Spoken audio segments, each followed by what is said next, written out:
Hello, how is everybody out there? Greetings to those who are watching.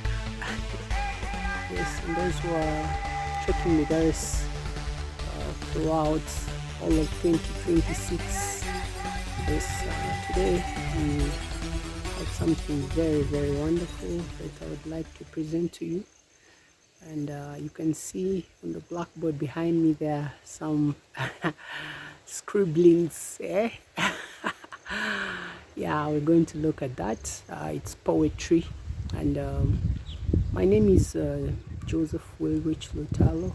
Yes, future professor Joseph Willrich Lutalo at Nietzsche's Research. So I would like to bring your attention to some new theory that I have developed and which I'm going to present in an upcoming publication.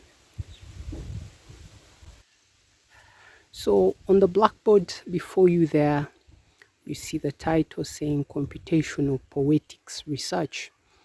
And at the bottom there, we see something, an abbreviation saying PSMC, Poetic Signature Measure Compass. So I have been working, or I'm working on a review of a book that came out in 2012 by Ishac Bertran, a Spanish artisan, and that book has a lot of poems in it. It is an anthology that was written based on the contributions from programmers, software engineers, and artisans around the world, 30 countries. So I'm reviewing that book, and while I reviewed it, I wanted to find or develop a way for us to be able to mathematically measure and compare works of literature such as poetry.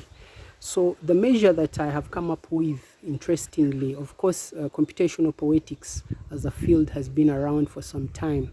I have found that it has been around since the early 1960s.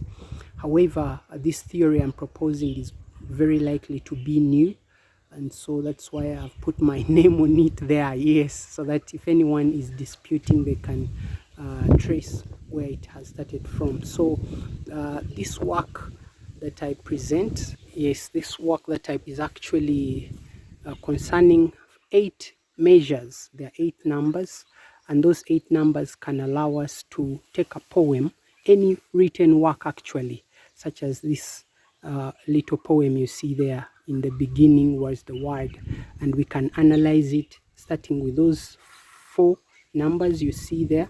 The first one being the paragraph, number of paragraphs, number of lines, number of words, and then total number of letters.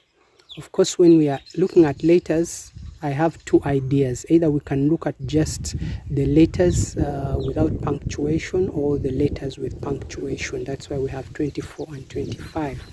And if we combine those matrix, those initial matrix, we can derive some other secondary matrix, which are all ratios. So the first one is a ratio of the paragraph to the ratio of the lines to the paragraphs.